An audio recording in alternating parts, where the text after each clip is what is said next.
Evelyn Vance opened her eyes and knew instantly that something had changed. The change wasn't in her hospital room, a suite outfitted with the kind of luxury she herself had approved for the VIP wing of her clinic empire. It was in the air she breathed, heavy yet fleeting, like the haze over a hidden marsh. It was in the muffled, cautious movements of the staff, who now acted faster, quieter, and with a strange, suppressed sympathy. But most of all, it was in the way Chief of Staff Dr. Marcus Hayes spoke to Paul Garrett just outside her door. Evelyn's own medical knowledge, acquired through running her hospital empire, told her there was no hope left. That was the change. The facade of medical possibility had finally fallen. Welcome to Betty's Stories. I share new life stories here every day, and I'd really appreciate it if you hit subscribe and liked my video. Now let's jump back into my story. I'm sure you'll love it if you keep listening till the end. She closed her eyelids to a narrow slit, an old business negotiation trick she'd used for decades when she wanted to hear what was being said while others believed her distracted or oblivious. The sedatives they claimed to administer numbed her body, but not her mind, which now functioned with the diamond-like clarity of something about to shatter. "Paul Garrett," Dr. Hayes said, his voice sounding tired and guarded. He was an excellent doctor, but he usually saw Evelyn not as a patient, but as his owner. Now he sounded human, almost broken. "I have to be honest. Evelyn's condition is critical. The liver failure is progressing despite everything we've tried. Her organs are failing one by one. We're doing everything possible. Maximum 3 days, maybe less. I am so sorry." Silence, a silence that roared in Evelyn's ears. It was the silence of a death sentence, signed by the biology of her own body, but delivered by another hand. Evelyn felt her heart still beating. 3 days. It meant the doctors were finally admitting what she'd been feeling since last week. Her body was failing. 49 years old, a massive empire of private hospitals, commercial properties in downtown Atlanta, bank accounts, assets, a life built through iron discipline, sleepless nights, and the hard lessons of a failed first life. And now, 3 days. She thought of the past 20 years. The first marriage ended. There were no children, just the business. She built, she expanded, she acquired. Everything she owned, she had earned herself, long before she married Paul. Her fortune was her shield, her armor. But at 46, she had suddenly realized the house was empty and the evening seemed endless. Paul Garrett had stepped into that void. A good-looking man, 10 years her junior, attentive, charming. He worked as an administrator at one of her hospitals. When he first asked her out to dinner, Evelyn felt like a young girl. He had reignited the light in her. She had needed that warmth so desperately that she hadn't wanted to see the cold shadows in his eyes. The door opened. Evelyn didn't stir. Paul walked in. She caught the scent of his expensive cologne, the one she'd given him for his birthday, a scent that now smelled sickeningly sweet. He sat on the edge of the bed and took her hand. His fingers were warm and well manicured. Evelyn's breathing grew shallow. She felt every muscle in her body tense internally, while outwardly she simulated the perfect relaxation of a sedated patient. He believed she was unconscious due to the strong medication. The nurses had told him so this morning. What happened next, Evelyn would remember until her last breath. Paul squeezed her palm, stroked her wrist with his thumb, and whispered almost tenderly, yet with an icy hardness underneath, "Finally, I've waited for this for so long. 3 years of waiting, 3 years of patience. Waking up every morning to look at that cold, busy face, holding this hand, touching this body whose only worth was the money it controlled." Evelyn tensed inside, but her body did not betray her. She lay there, a stony image of calm, while a storm of horror and rage raged within her. "Your house, your millions," Paul continued, and there was an emphasis in his voice she had never heard before. It wasn't love, not care, not even neutral respect.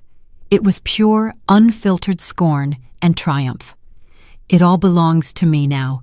3 whole years. For 3 years I've played a role, listening to your moral lectures about business and responsibility, smiling at your friends, lying in bed with you. 3 years of contempt, hidden behind expensive cologne and purchased attention. Do you know how much I hated you, Evelyn? Your arrogance, your know-it-all attitude? You thought you bought me, didn't you? A young, handsome man for your empty life? But I had a much better plan."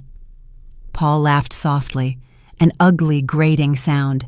He leaned closer, and Evelyn smelled the slight hint of alcohol he often drank in the mornings, a sign of his internal emptiness. "And now it's finally over.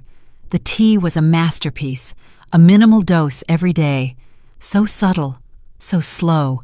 They blamed it on stress, on overwork, on your age. A perfectly executed plan, Evelyn. No one will ever find out. You will die, and I will inherit everything you worked so hard for." He stood up, released her fingers, almost impatient now that the mask had fallen, adjusted the blanket with feigned concern, and walked out. Evelyn heard him talk to someone, probably the nurse, in the hallway, telling her to take good care of his wife, that he would be back soon. His voice sounded compassionate and distraught. The perfect performance until the last second. When the door closed, Evelyn opened her eyes. The ceiling blurred not from weakness, but from rage so hot it coursed through her body, because everything that had happened in the past few months suddenly clicked into a clear picture. The gradual deterioration of her health, first slight nausea, then weakness, dizziness. The doctors blamed it on stress and overwork. She had thought so herself. How stupid she was to trust him, the man who had presented himself as a rescue from loneliness. But 3 weeks ago, when the next episode happened right in her office, they brought her to the clinic. Her blood counts showed strange abnormalities. Evelyn, who mistrusted even her own doctors, secretly sent a blood sample to an outside lab in a different city, Charlotte. The result came 5 days ago, when she was already lying here. The toxicological analysis detected traces of a substance that shouldn't have been there, a rare drug used in palliative medicine to ease the suffering of the terminally ill. In small doses, it causes drowsiness. In large doses, it leads to liver failure and subsequent organ shutdown. Evelyn hadn't wanted to believe it then. She dismissed it as a lab error and requested a repeat. The second analysis confirmed it. And now, after Paul's words, there was no doubt. She was systematically poisoned, for months. The realization was a shock that turned her rage into cold, calculated determination. She would not die before she had taken everything from him, everything he had murdered her for. Evelyn tried to sit up, but her body would not obey. Her hands trembled. She lay there, staring at the ceiling, trying to formulate a plan. 3 days. If the doctors were right, she had 3 days left to put everything in order. She knew Paul, knew he was handsome, charming, and internally empty. But she thought a comfortable life would be enough for him. How foolish she was. He wanted more. He wanted everything. And he had underestimated how sharp her mind was, even as her body failed. She needed an outsider, someone invisible, someone who had no ties to her old life.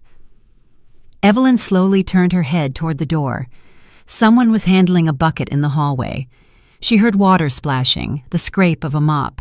She called out softly, "Girl?" Her voice was rough and much weaker than she intended. The noise stopped. After a few seconds, the door opened a crack, and a cleaning woman peered in. A young, petite black woman with dark hair clipped at the back of her head. Her face was plain, friendly, without makeup. Evelyn had seen her before. She wiped the floors in the hallway, changed the linens, emptied the commode. Hard, thankless work. Evelyn saw the fatigue deep in her eyes, but also a suppressed strength. This girl had been pushed into a corner by life. "Are you feeling unwell?" The young woman stepped closer, concerned. She smelled faintly of disinfectant and damp cloth. "I'll call the nurse immediately." "No need." Evelyn forced herself to speak clearly. "What is your name?" "Chloe. Chloe Jefferson. Chloe, close the door. I need your help." The girl was confused. Her eyes widened slightly, but the sternness in Evelyn's gaze made her obey. She closed the door. She came closer and looked into Evelyn's face. Are you okay? Do you need a doctor?" "I'm fully conscious." Evelyn looked into her eyes. "And I need you to do something for me. Do not tell anyone I am lucid. Not my husband, not the doctors. But call my attorney, Jason O'Connell. His number is in my cell phone, in the nightstand. Tell him Evelyn Vance asks him to come immediately. Personal matter." Chloe shook her head, her hands beginning to fidget. The fear of losing her job was greater than her curiosity. "I can't do that. That's not my job. If they find out—" "If you do everything I say—" Evelyn paused to gather strength. The effort of speaking was enormous. "You will receive enough money to never work as a cleaner again, never mop strange floors or empty commodes again. I mean it. I know you have debt, Chloe. I know you cared for your mother until her last breath and are bearing the costs of that care. This amount will pay off all that and more." The girl looked at her in disbelief, but something sparked in her eyes. Hope. Desperation. Evelyn saw that this girl was clinging to any straw. Chloe thought of the monthly payment for her deceased mother's nursing home that she still had to pay off, of the empty pantry in her small apartment. You're serious about this?" Her voice was barely a whisper. "Absolutely. But we have little time. Call O'Connell. Now." Chloe hurried to the nightstand and took out the phone. It was the latest model, heavy and cool in her hands. Her fingers trembled as she scrolled through the contacts. She found the name and pressed call. Evelyn heard long rings. Finally, someone picked up. "Mr. O'Connell, excuse me, I'm calling from the hospital. From Evelyn Vance. She asks you to come urgently." The lawyer asked something. Chloe swallowed. "Yes, she is conscious. She says it's a very urgent, personal matter." She sounded like she was reciting a secret oath. She handed the phone to Evelyn. Evelyn took it, barely holding on. "Jason, it's me," she said. Her voice was steady now. Her rage gave her the strength. "I need to draw up a new will today. Come immediately and bring a public notary with you, and not a word to anyone. I am being murdered, Jason. This is my last chance to secure my revenge." O'Connell was silent for a second on the other end. Then he answered briefly, his voice metallic. "I'm on my way. I'll be there in about an hour. I'll bring Tiffany and everything necessary." Evelyn gave the phone back to Chloe. "Thank you. Now just wait here and be quiet. When he arrives, stay as a witness. Do you understand?" "But why me? Why do you trust me?" Chloe was overwhelmed by the sudden intimacy and weight of the situation. Evelyn smiled weakly, an expression of cold pleasure on her pale face. "Because you are an outsider. You are not part of my circle. My husband cannot buy you or intimidate you. You are uninteresting to him. You have no loyalties he can break, and I need you exactly as you are. Pure, desperate, ready." Chloe sank into the chair by the wall, horrified by what was happening. The realization that she held a wealthy woman's life in her hands was overwhelming. Evelyn closed her eyes and gathered her strength. 1 hour. She had to hold on. Inside, she repeated Paul's hateful words. Those words were her fuel. The time passed agonizingly slowly. Dusk was settling outside. The October day was ending early. The hospital light shone cold and relentless. Chloe sat silently, occasionally glancing at Evelyn. She no longer saw Evelyn as her boss, but as a dying enigma who was opening the door to a new life for her. Exactly on the hour, the door opened and Jason O'Connell stepped in. A 54-year-old fit man in a suit whose eyes betrayed the sharpness of an experienced lawyer. He had been Evelyn's rock, and his expression was now serious, almost grim.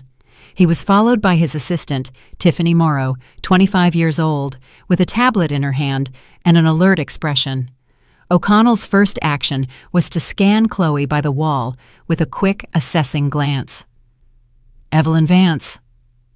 O'Connell approached the bed and looked at her face. What's going on? Close the door, Evelyn commanded. Sit down and listen carefully. I have no time for pleasantries or surprises. O'Connell nodded to Tiffany, who closed the door. Chloe remained standing by the wall, her breathing shallow, as if afraid to move. O'Connell noticed the tears in her eyes and her pale skin, silently noting these details. O'Connell sat down and pulled out a voice recorder. "May I record this, for legal clarity?" "Yes, you may. I want every word documented." Evelyn told him briefly and clearly, but her voice was filled with cold anger about the test results, the toxic substance in her blood, and Paul's words half an hour ago. She spoke of Paul's triumphant look, of the moment she realized she wasn't sick, but being murdered. O'Connell listened without interrupting, but his face grew harder and harder. The news of the poisoning didn't completely surprise him, but Paul's open display of triumph did. "Do you have the analysis reports in your safe at home?" "Yes. The code is my mother's birthday. Get them and make copies. That is the evidence against him." "That is the basis for a criminal case," O'Connell said slowly, his voice deep. "But first, we must secure your will, or the entire estate will fall to your husband by law. Legal logic must precede human revenge." "That is exactly why I called you. I want to leave everything to this young woman." Evelyn indicated Chloe with a weak movement of her head. "Chloe Jefferson, and she will pay you generously for your services. We will include that in the will as well." O'Connell turned and scrutinized the cleaning woman. Chloe was deathly pale, but nodded in agreement. The thought of becoming a multimillionaire was too abstract, but the idea of denying Paul the inheritance began to produce a cold satisfaction in her. But why her? O'Connell's question was professional, but also personal. "Because she is here, because I trust her, and because I have no time for doubts. My entire estate is premarital property. I have no children. It is mine, and I can dispose of it as I wish. Draw up the will so that Paul cannot contest it. Secure it against every legal attack." O'Connell nodded, his thoughts racing.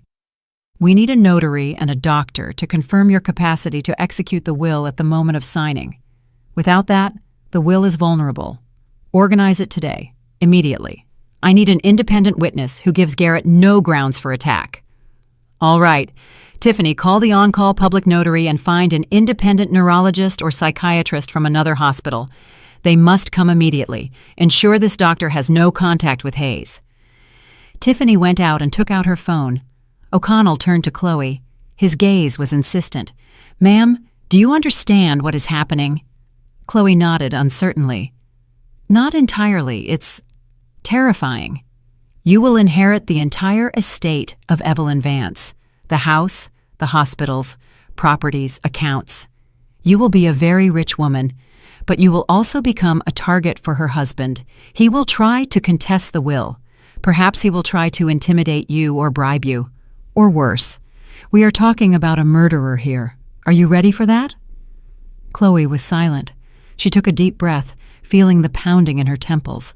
The possibility of never being hungry again was a powerful incentive.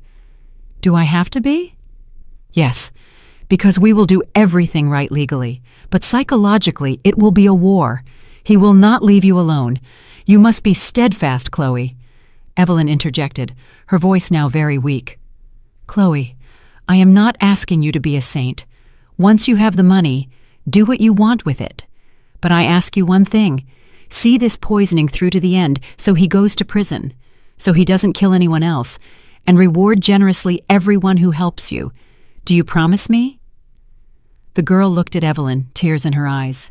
It was the last request of a dying woman. "I promise. I will seek justice for you." Half an hour later, the room gathered. The public notary, an older gentleman with a briefcase and seal, a psychiatrist from the neighboring hospital, a woman in her 50s, O'Connell, Tiffany, Chloe, and Evelyn herself. The atmosphere in the room was tense, solemn, and shadowed by the anticipation of death. The notary looked at Evelyn with respect, witnessing how she was using her last hours to stage an act of revenge. The psychiatrist conducted a quick but thorough examination, asking questions. What day is it? Where are you? What is the name of the President of the United States? Evelyn answered clearly. The doctor noted on the form, after checking Evelyn's pupils and evaluating her response. Patient is oriented in time, space, and to person. Consciousness is clear. Legally capable to execute a will. Signature, stamp. The final legal hurdle was cleared. The notary opened his laptop and began typing the text of the will. He read it aloud. I, Evelyn Vance, of sound mind and memory, bequeath my entire estate as it belongs to me on the day of my death to Chloe Jefferson. He looked up. Ms. Vance, are you aware that you are disinheriting your husband? Yes, I am aware. That is my express wish. Are you acting of your own free will, without coercion? Yes, I confirm. Evelyn's eyes fixed on the notary, dispelling any doubt about her resolve. The notary nodded and printed the form with a portable mini-printer. O'Connell filmed the entire process with his cell phone camera. Evelyn signed with a trembling hand. The notary affixed his seal and attested to it.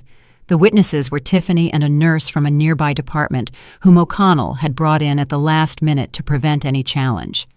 When everything was over, the notary placed the document in an envelope. I will deposit it in the notary's office. Tomorrow morning, I will make certified copies. Everything is legal. There is no longer any legal point of attack. Evelyn nodded. Her strength was rapidly failing now. O'Connell leaned forward. Ms. Vance, I will take care of the toxicology. I will request all analyses and engage the district attorney's office. Paul will be held accountable. Thank you, she whispered. The word was a breath of air, but it carried the weight of a mission accomplished. Everyone left. Only Chloe remained. She stood by the bed, not knowing what to say. Her mouth was dry. Go home, Evelyn said tiredly. We'll see each other tomorrow, maybe. And remember what you promised. Chloe nodded and went out. Evelyn remained alone. She stared into the darkness outside the window and thought, 3 days, maybe less. But she had done it. She had robbed Paul of the thing he killed her for. That was the only thing that mattered now. She felt no pain, only a deep, cold calm. The revenge had given her more peace of mind than all her wealth. She died during the night, quietly, without torment. The nurses found her in the morning. When Paul learned of it, he burst into a loud, demonstrative display of tears in the hallway. The clinic staff, whom he had treated with arrogance for 3 years, comforted him. He thanked them, pressing his handkerchief, and triumphant sparks danced in his eyes. He thought he had won. The morning began with a phone call. Paul Garrett sat in Evelyn's office, which he now considered his own, flipping through documents, property deeds, bank statements, lease agreements. All this wealth now belonged to him. 3 years of waiting, 3 years of playing the loving husband. The result was now before him. He had already opened Evelyn's safe last night after the supposed triumph, found the analysis reports, but dismissed them as nonsense. He had thoroughly checked Evelyn's premarital asset status. Flawless. No community property. He was the sole heir. He leaned back in the leather armchair and stretched. The smell of Evelyn's perfume, still lingering in the air, no longer bothered him. It was the scent of his victory. Outside was a clear October day. The leaves on the trees shone yellow and orange. Beautiful. Paul smiled. Life was settling into place. His phone vibrated. Victoria Shaw, his mistress, the pharmacist he had bribed, who had procured the rare drug for him. She was cold, pragmatic, and the only person who shared his contempt for Evelyn. He answered, "Yes, my dear. How is it going?" His mistress's voice sounded cautious. "Great. She died last night. Quietly, without witnesses. The doctor said liver failure. No questions. Everything is safe." "Absolutely. I calculated everything. The dose was minimal, spread over months. The drug breaks down quickly. There are hardly any traces left. Even if someone checks, they won't find anything. I'm a genius, Victoria. Who looks for murder when someone dies of organ failure at 49? Victoria was silent. She wasn't as certain of victory as he was. And the will? What will? She didn't draw one up, I checked. The entire estate is from before the marriage. No children. So I inherit as the husband. The law is on my side. He radiated self-satisfaction. I hope you're right. Paul, don't wait too long.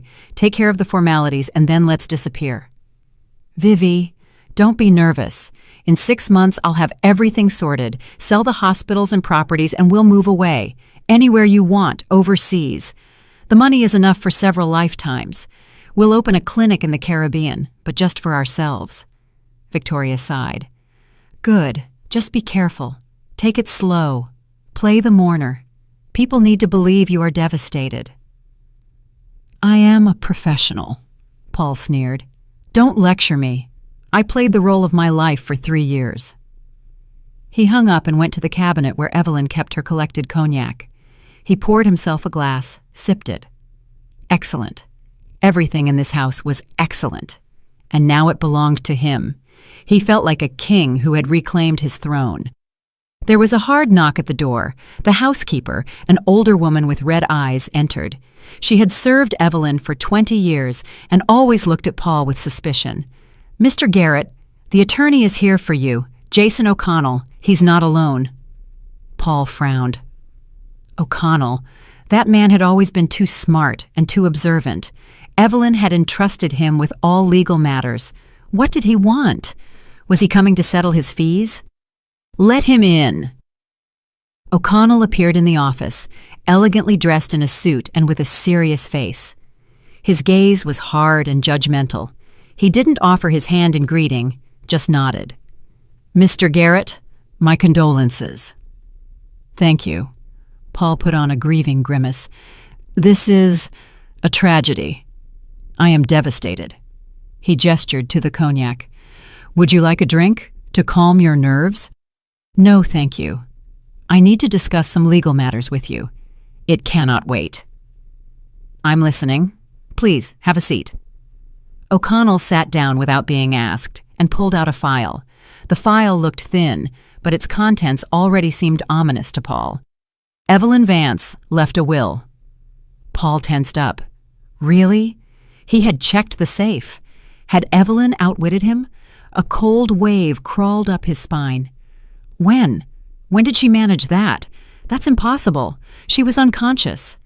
The entire estate that belonged to her at the time of her death has been bequeathed to another person.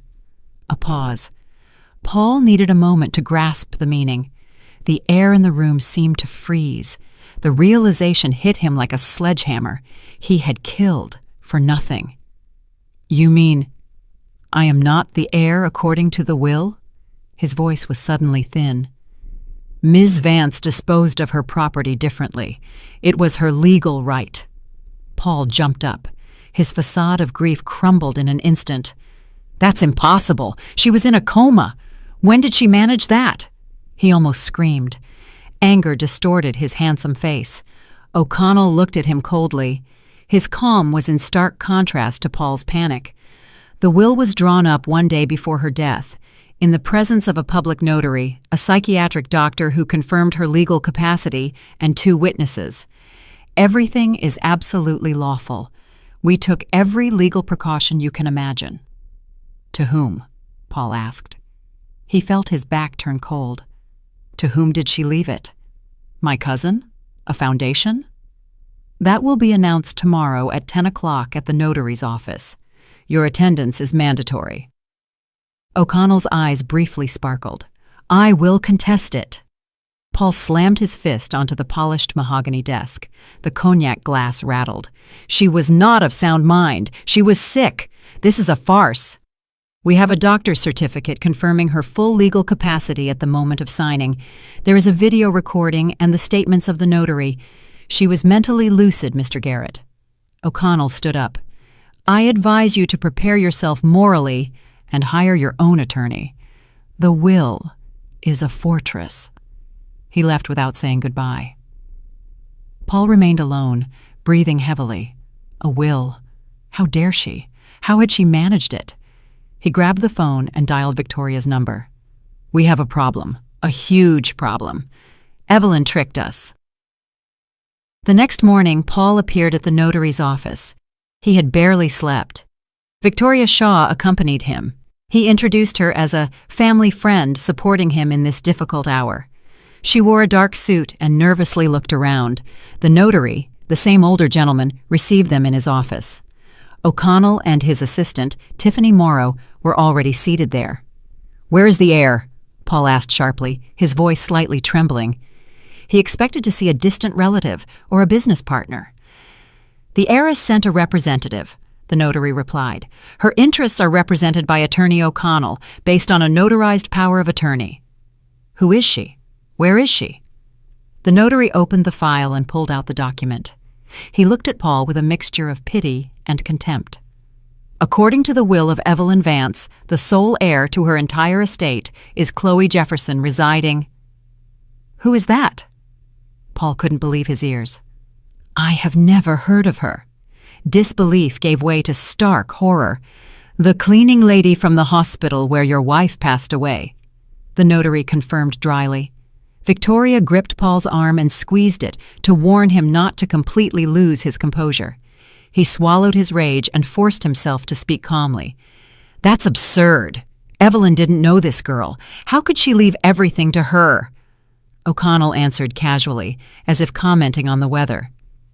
"The testatrix is entitled to bequeath her property to any person she wishes.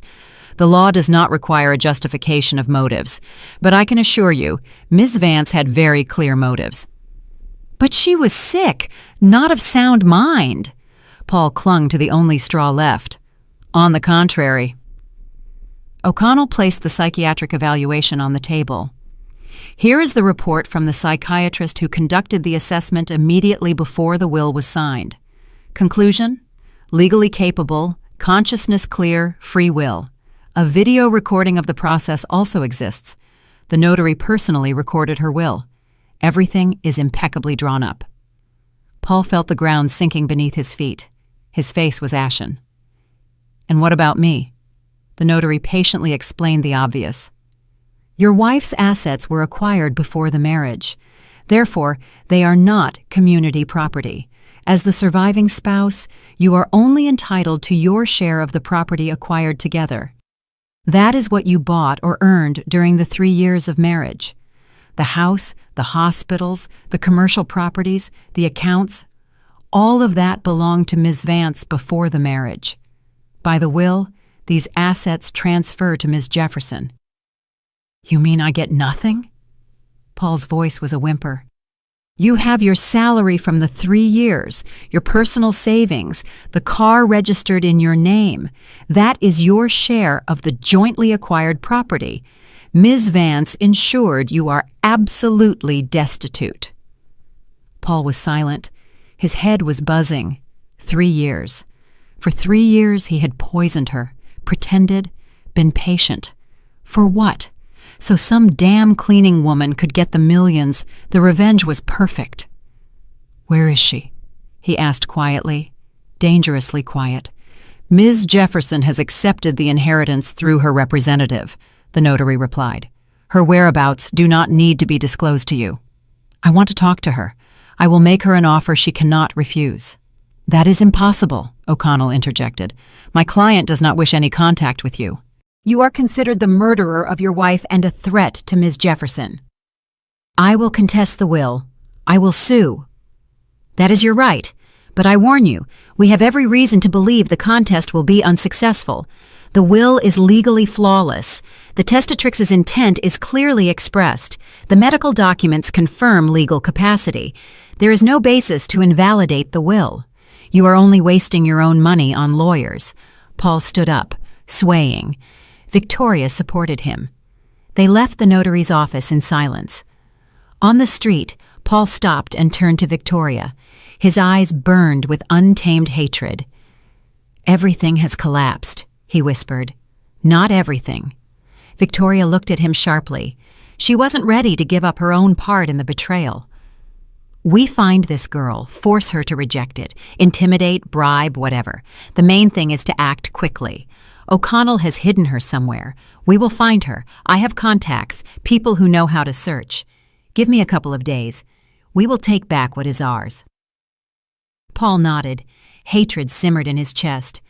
Evelyn had outsmarted him. Even in death, her revenge had succeeded. But he wouldn't give up. Not after everything he had invested.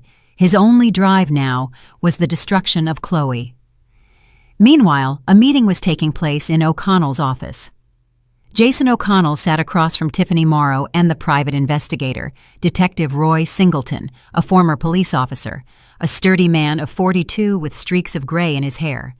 Singleton had a reputation for being relentless and discreet. "The situation is as follows," O'Connell began. "Chloe Jefferson is safe. She has moved to a neighboring region, Charlotte, rented a room, and taken a temporary job. But Garrett will look for her. He won't stop. He is dangerous and desperate." "What can he do?" Tiffany asked. "Intimidate, bribe, force her to renounce the inheritance. In the extreme case, if she refuses, physically eliminate her. We are dealing with someone who systematically poisoned his wife. He is capable of anything. We must not only protect Chloe, but also neutralize him legally." Singleton nodded. He had studied Evelyn Vance's case files and was impressed by her foresight and intelligence. "I will check all the hospital surveillance cameras. I will trace who had contact with Ms. Vance in the last months. I will check the pharmacies for what Garrett purchased, what medications. If he poisoned her, traces remain. There are always traces." "Good. Another point. We need the criminal prosecution. Without it, Garrett remains free and will continue to hunt Chloe. I have already prepared the complaint for the district attorney. I am enclosing the toxicological reports that Evelyn Vance commissioned. They clearly show the substance in the blood that she was not medically prescribed." Tiffany inquired, "And what if the report doesn't confirm the poisoning?" "It will confirm it. Evelyn was meticulous. She sent samples to 2 independent labs. The results are identical. Furthermore, she documented the deterioration of her condition by date, keeping a diary of symptoms. All of these are circumstantial but weighty evidence. She documented her own murder case." "Who are we giving the case to?" "District Attorney David Chen. He is a professional. He doesn't take bribes. If anyone will bring it to trial, it's him. He loves cases based on calculation." Singleton stood up. "I'll start working. I'll deliver the first results tomorrow. I'll focus on the pharmacies and the camera footage first." He left. O'Connell turned to Tiffany. "Contact Chloe. Tell her everything is going according to plan. She should stay calm, not show herself. If anything happens, she should call me immediately. I want her to feel safe but not become negligent." "Understood. And one more thing. Request all documents from Ms. Vance. Contracts, deeds, statements. I want to be sure that every asset is legally protected. Garrett will try to find loopholes. We close them in advance. Evelyn's will must be untouchable." Tiffany nodded and went out. O'Connell remained alone. He opened the safe, took out a copy of the will, and read it again. Everything was right. Every word, every comma. Evelyn Vance was a smart woman. Even in death, she had thought of every detail. He remembered their last conversation in the hospital room, how calmly she looked at him, without fear. "Jason, I know I'm dying, but I want him to get nothing. Not a single cent. He must understand that he killed me for nothing. His triumph must become his greatest defeat." "Ms. Vance, are you sure you want to give everything to Ms. Jefferson? You barely know her." "I know her. That's enough. She is honest. She works for a pittance, rents a room, pays off the loan for her deceased mother's treatment. You can't buy people like that. You can entrust revenge to people like that." "Revenge?" "Yes. I want Paul to go to prison, to be convicted of my murder. And Chloe is a witness. She saw him enter the room. She heard what I said afterward. She will help the investigation. She promised me. She will be my hand to execute justice." O'Connell had nodded then, and now he was fulfilling the promise he had made to a dying client. He locked the will back in the safe and picked up the phone. He dialed District Attorney Chen's number. "Mr. Chen, O'Connell, I have material for you. Possible premeditated murder by systematic poisoning. I am sending you the documents. The case is complicated but promising. The evidence is unusually strong." Chen was silent on the other end. "Send it. I'll look it over. Thank you. I'll await the documents. O'Connell hung up.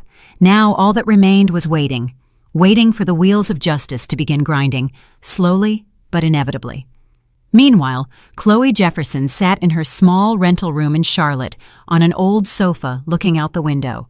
A fine autumn rain was drizzling outside. The drops ran down the glass and merged into winding rivulets. She still couldn't believe it. Everything seemed like a dream. 2 days ago, she was mopping floors in a hospital hallway, earning a small wage, counting pennies until the next payday. And today, her lawyer O'Connell had informed her that she was the heir to a massive fortune. Chloe was not happy. She was afraid. The enormous sum felt not like a gift, but like an undeserved burden, a magnet for evil. She knew Evelyn's husband wouldn't leave her alone. He would come. He would search. And what then? Her phone vibrated. Tiffany Morrow. Ms. Jefferson, how are you doing? Pretty good. I'm at home. It's quiet here. Excellent. Don't go out unnecessarily. Garrett has already begun searching. We are monitoring his activities. He doesn't know where you are yet, but be careful. Stay in the shadows. All right, I understand. One more thing. Soon the district attorney will want to call you for a statement about what you saw in the hospital, what Ms. Vance said. Be ready. Your testimony is crucial. I'm ready. I promised her. I'm not afraid of testifying, just of him. Very good. Hang in there. Chloe hung up. She remembered Evelyn Vance's face, pale, drawn, but with a clear, firm gaze. She remembered her last words.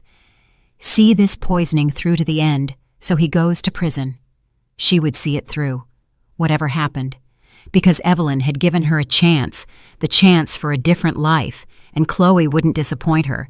The revenge wasn't hers, but the justice she owed Evelyn was her new purpose in life. Dusk was breaking outside. Somewhere in another city, Paul Garrett was gathering information, making plans, preparing to strike. And here, in the quiet room, the girl who was nobody yesterday was preparing for her defense. The game had begun, and the stakes were too high to lose. District Attorney David Chen sat in his office at the Homicide Division headquarters, studying the documents submitted by Attorney O'Connell. The folder was thick. Medical reports, toxicological analyses from 2 independent labs, excerpts from the medical history, the personal diary of the deceased Evelyn Vance, in which she recorded the symptoms by date. Chen was an experienced investigator with a reputation for being meticulous and incorruptible. He didn't like sensational cases, but when he took one on, he saw it through. Now he was reading the toxicology report for the 3rd time. Everything added up. Traces of a drug used in palliative medicine to alleviate the suffering of the terminally ill were found in Ms. Vance's blood. In high doses, it is fatal. The substance was rare, strictly prescription only. Ms. Vance did not have an oncological illness. Where did it come from? Chen picked up the phone and called O'Connell. Mr. O'Connell, I received the documents. One question. Were there any reasons for Ms. Vance to take this medication? None. Her treating physician confirmed he had not prescribed anything of the sort. Furthermore, Evelyn Vance herself became suspicious and secretly submitted samples to an external lab. The results will shock you, but they are credible. I see. Who had access to her food and medication? Primarily the husband, Paul Garrett. They lived together. He prepared her tea, brought her pills. The housekeeper came 3 times a week, but has been under observation for 20 years. Absolutely trustworthy. The other contacts were episodic. The husband's motive is the inheritance. Ms. Vance owned a chain of hospitals, commercial properties, and large accounts, all acquired before the marriage. She had no children. Had she died without a will, Garrett would have inherited everything as the sole legal heir. But she left a will. Yes. One day before her death, in favor of an external person, the cleaning lady Chloe Jefferson. Garrett was left destitute. That was Evelyn's final move. Interesting. So he had motive, means, and opportunity. The classic triad. This is a clear case, albeit a cynical one.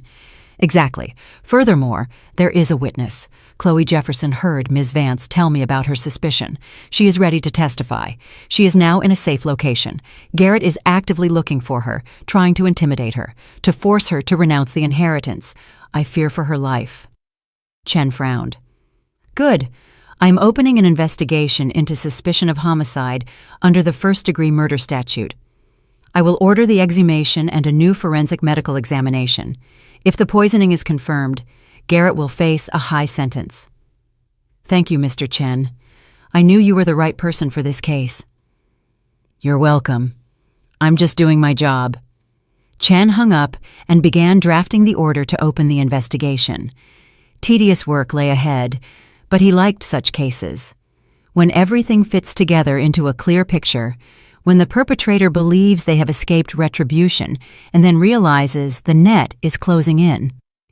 2 days later, the district attorney received court approval for the exhumation of Evelyn Vance's body.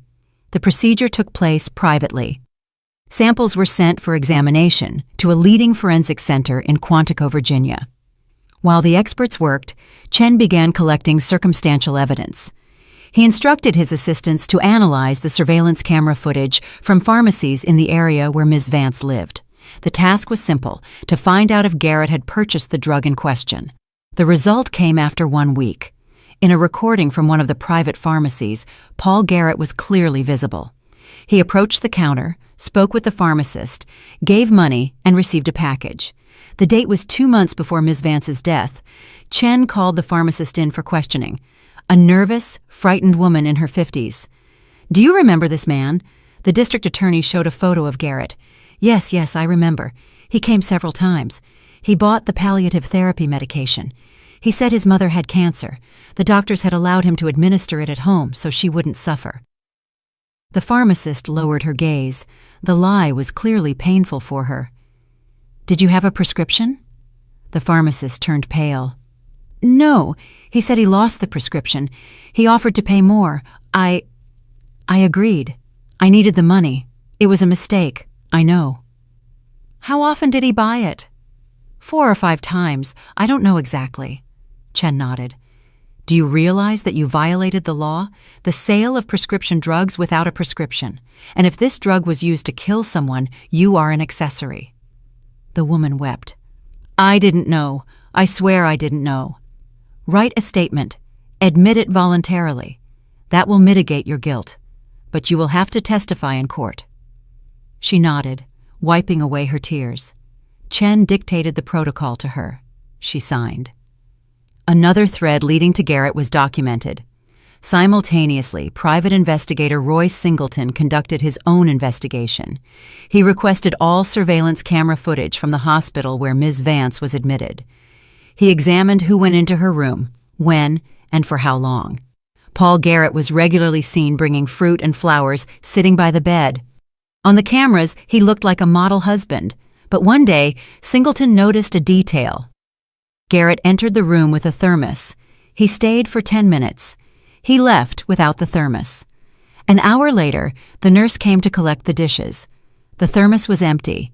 Singleton requested the medical records. On that day, Ms. Vance's condition had deteriorated rapidly. Nausea, weakness, confusion.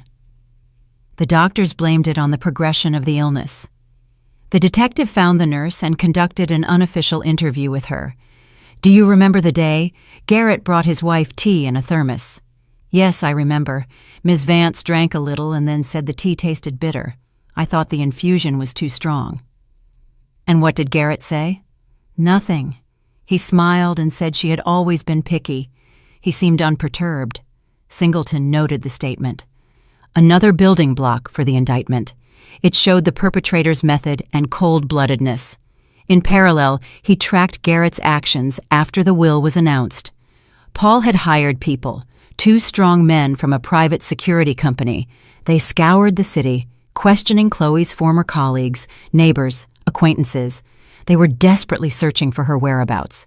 Singleton reported to O'Connell, "Garrett has become active. His men have already found out that Chloe rented a room on the outskirts of the city. They questioned the landlady. She said the girl moved out a week ago and didn't leave a new address. They will find her sooner or later. We must act before they do."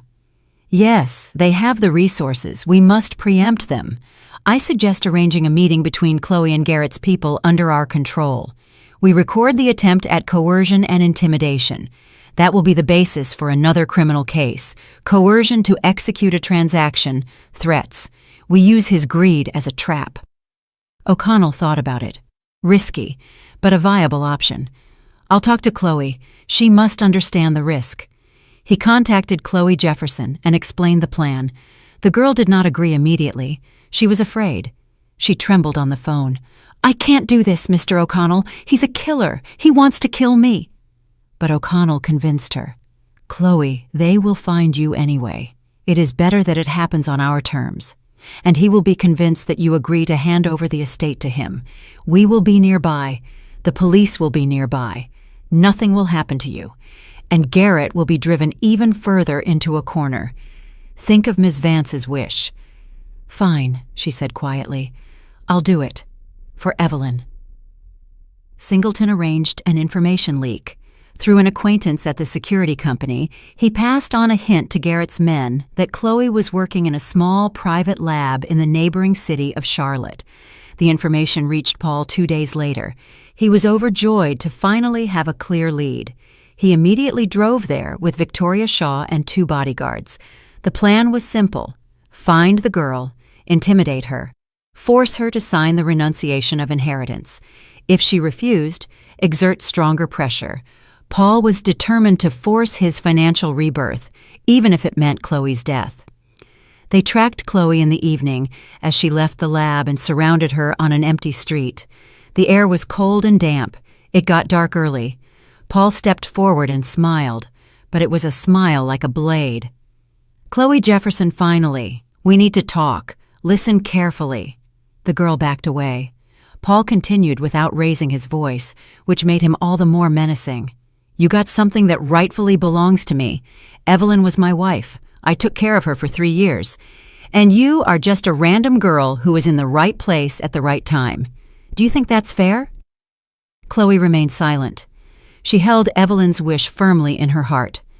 Paul pulled papers from his pocket. Here is the renunciation of inheritance. You sign, and I will give you $300,000. That's enough to pay off your debts and start a new life. You refuse? He nodded to the bodyguards. You will regret it, immediately. I won't sign, Chloe gasped. Her knees were shaking, but her voice was clear.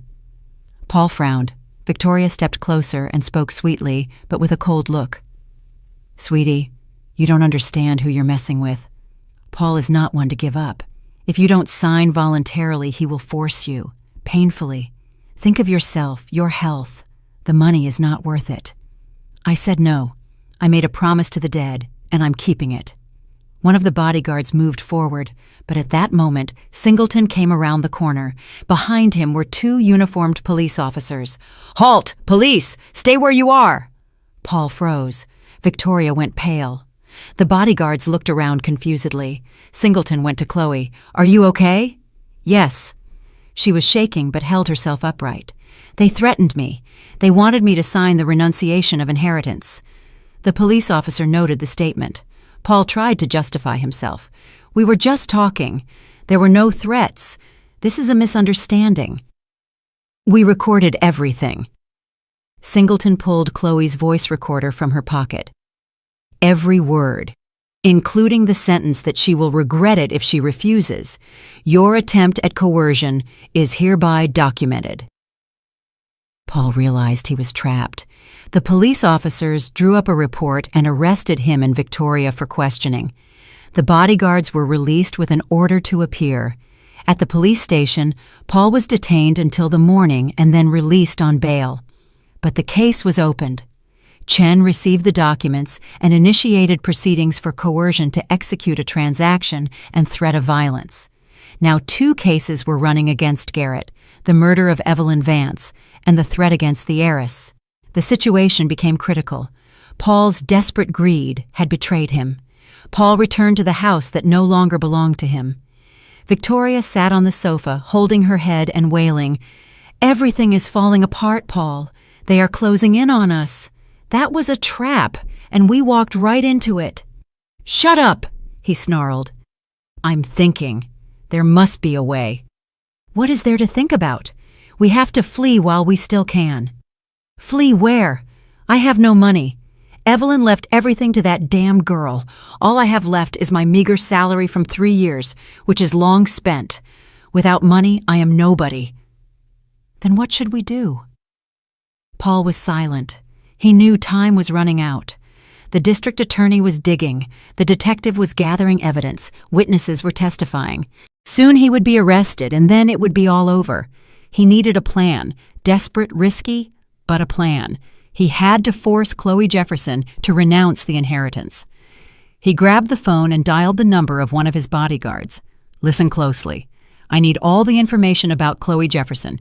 Everything you find. Where she lives, where she works, who is guarding her. I'll pay double. We're doing this personally now. The bodyguard agreed. Paul hung up. The adrenaline surged. He knew it was madness. The district attorney was already on his heels. Tomorrow, the interrogation. He could be arrested, but if he did nothing, he would lose definitively. And if Chloe Jefferson renounced the inheritance, the case would collapse. No inheritance, no motive. Without a motive, the charge is weaker.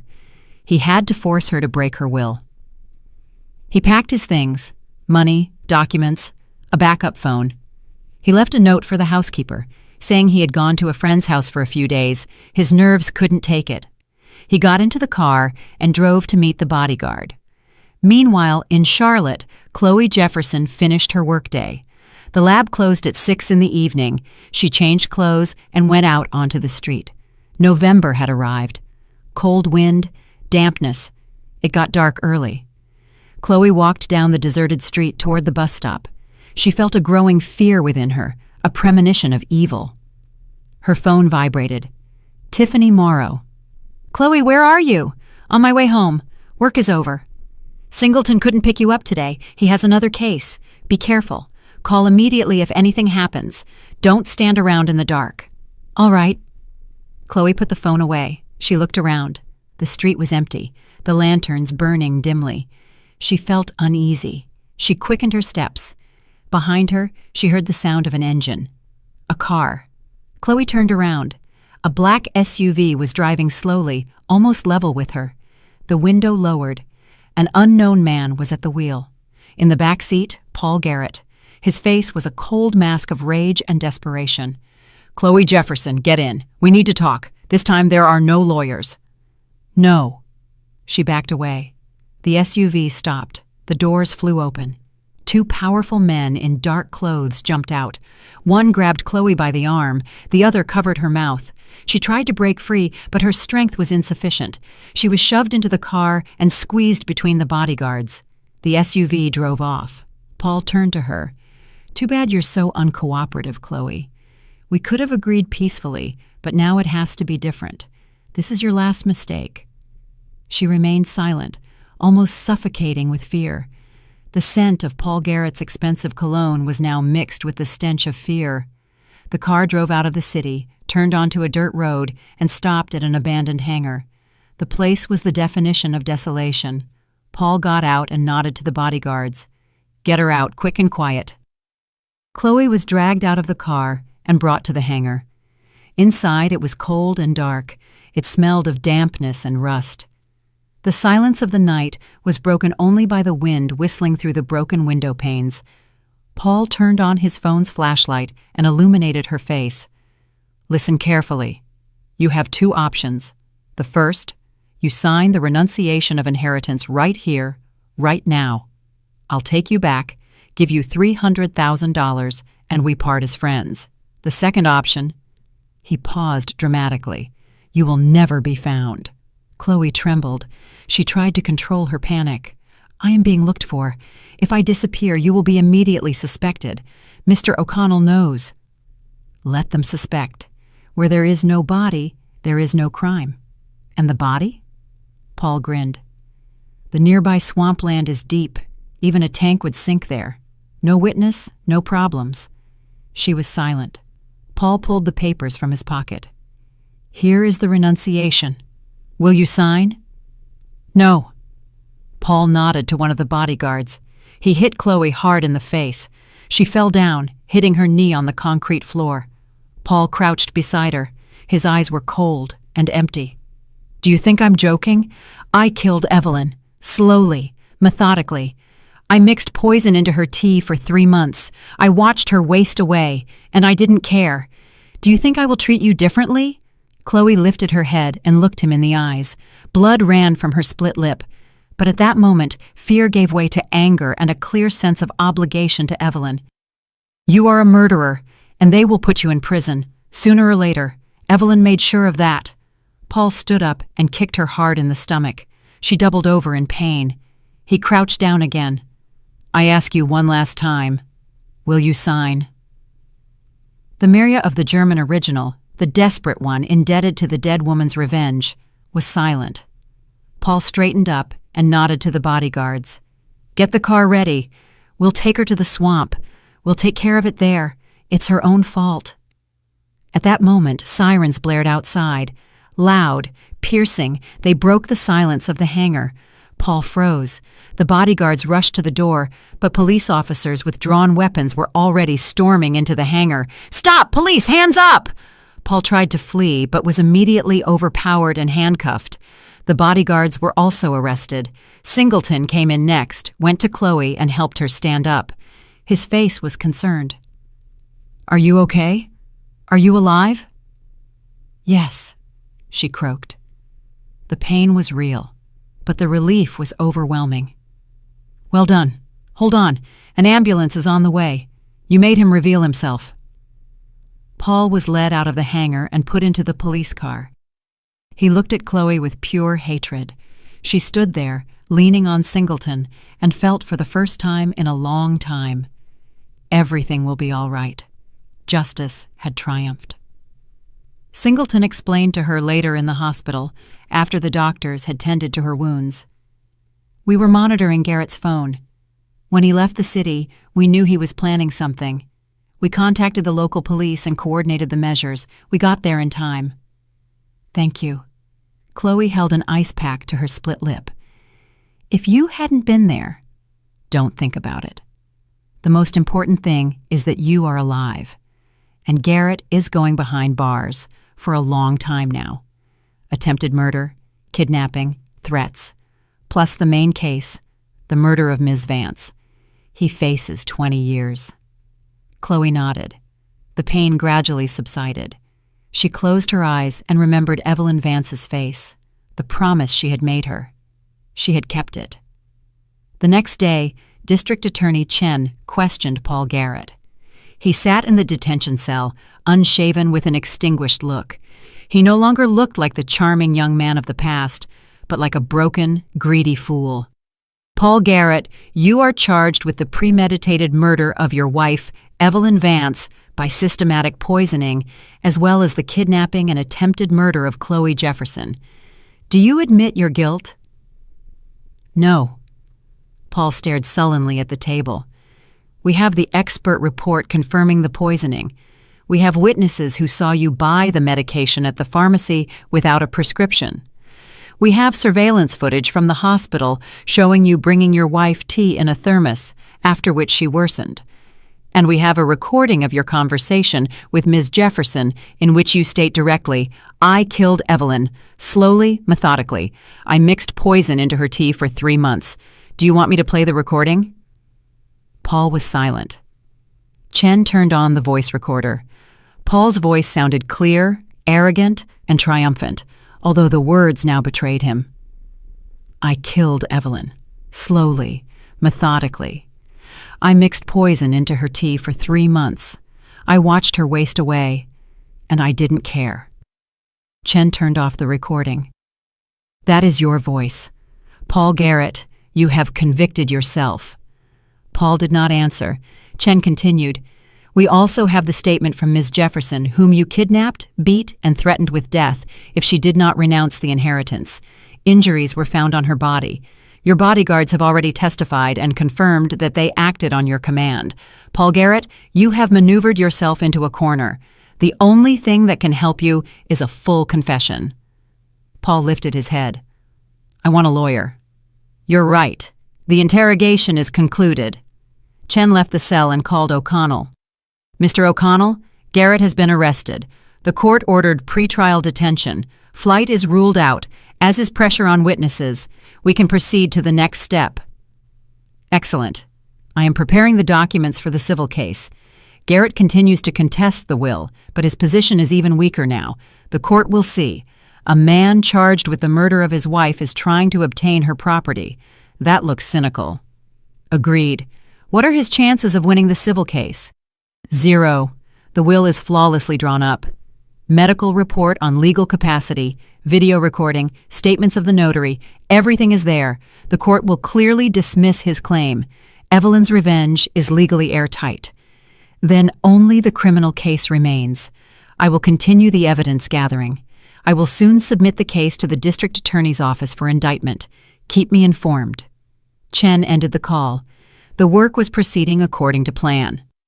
Meanwhile, Chloe Jefferson sat in an apartment O'Connell had rented for her, a safe location, guarded around the clock. She looked out the window at the November sky and thought about how her life had changed. A month ago, she was nobody. She mopped floors, earned a meager wage, lived in a rental room, and now she was the heir to a massive fortune, a key witness in a criminal case, a woman who was supposed to be murdered. She was not happy about the money. Not yet, because she knew this price was the price of Evelyn Vance's life. And that price obligated her. The millions felt cold and heavy, like an oversized inheritance she could not yet carry. Her phone rang. O'Connell. "Ms. Jefferson, how are you?" "Good. The bruises are healing. I don't feel pain anymore, just the memory." "Good. I have news. Garrett is in custody. The investigation is collecting the final evidence. The case will soon go to trial. In parallel, the civil case regarding the will is ongoing. There will be a decision in 1 month." "And what should I do?" "Wait. Testify when asked, and prepare yourself to be the rightful owner of Ms. Vance's entire estate after the verdict. You must learn to carry this responsibility." Chloe was silent.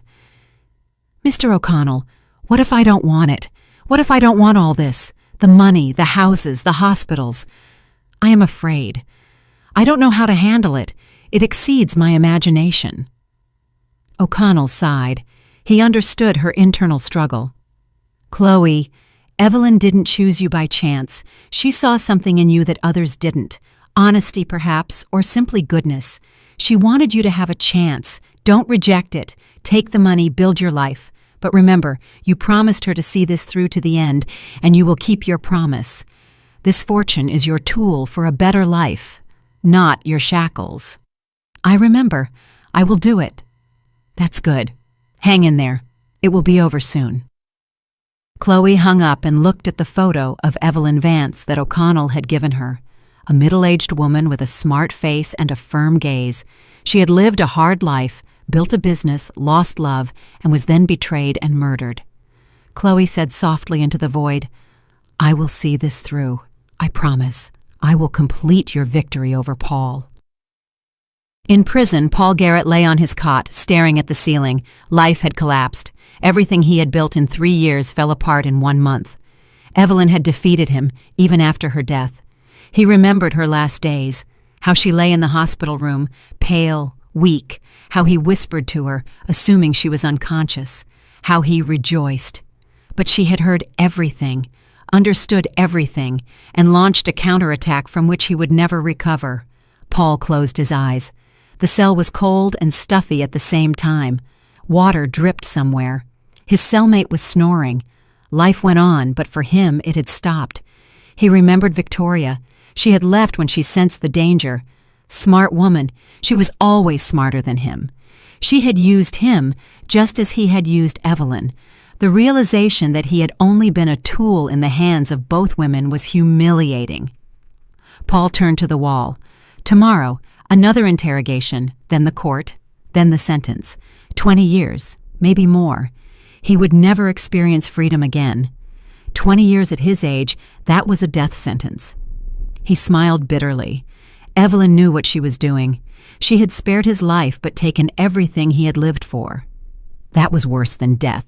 She had taken his soul by denying him his greed. Footsteps were heard outside. The guards were bringing someone new in.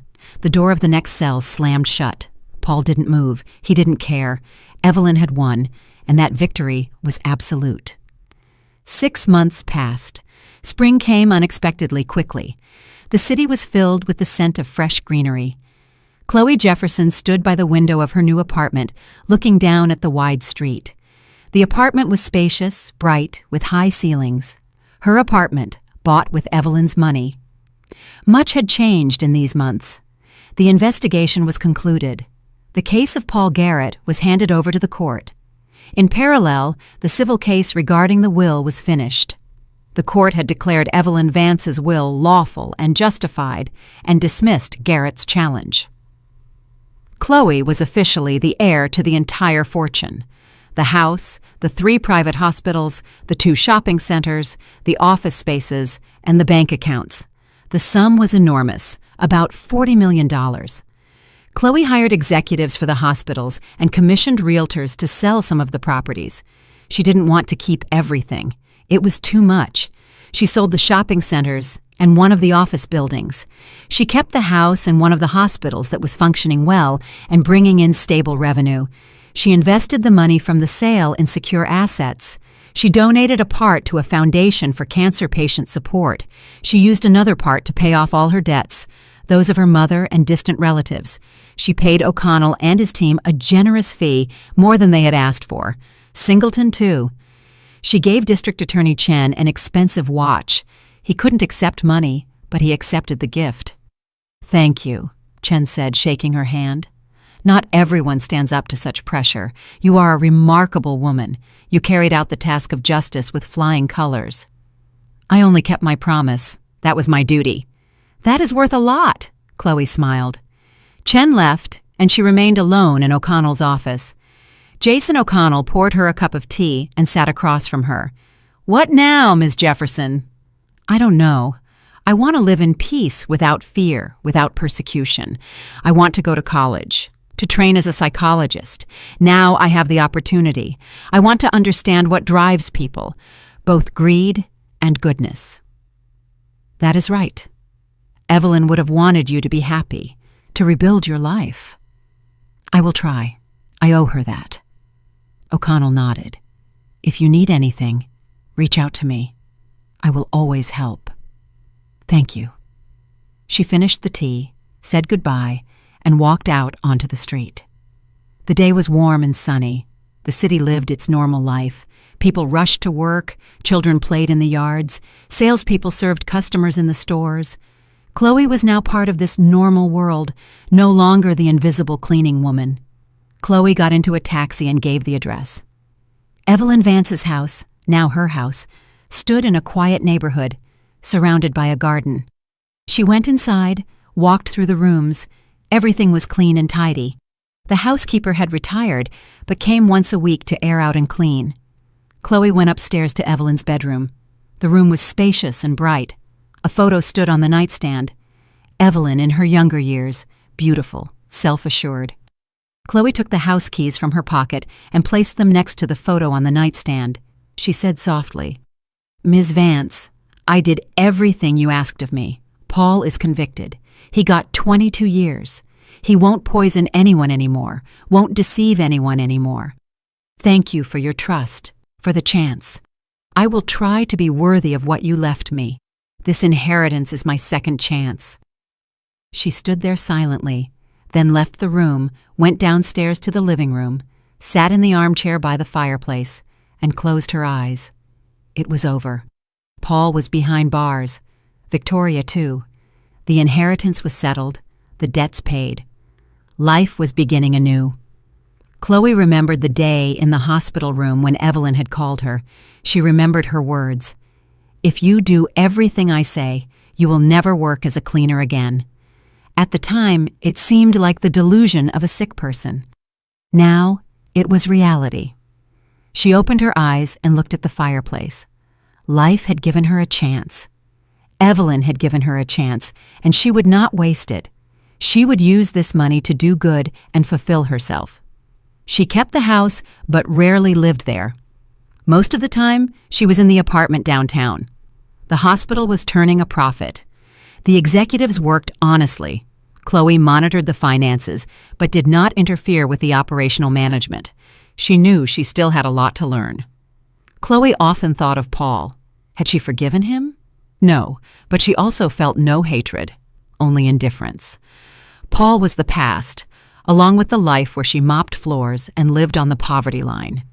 In the autumn, Chloe enrolled in college for psychology. She wanted to study the depths of human nature to understand how mistrust and greed could arise in a man like Paul. And at the same time, she returned to Evelyn's house. She walked through the rooms, stopping by the bedroom. She entered, sat on the edge of the bed, and looked at the photo. "Miss Vance, a year has passed. I made it. I learned to live with this inheritance, didn't waste it, didn't go crazy with money. Paul is incarcerated, serving his sentence. Victoria, too.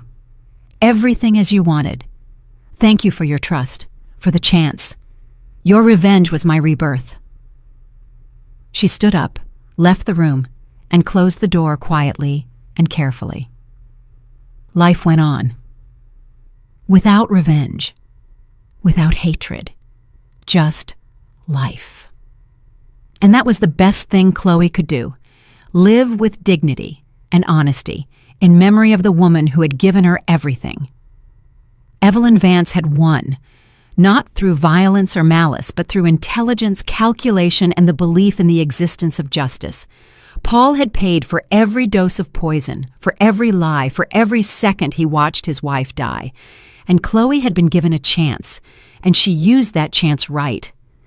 I'm really glad you're here and that I could share my story with you. If you liked it, show me by liking the video and subscribing to my channel. Let's see how many of us there are.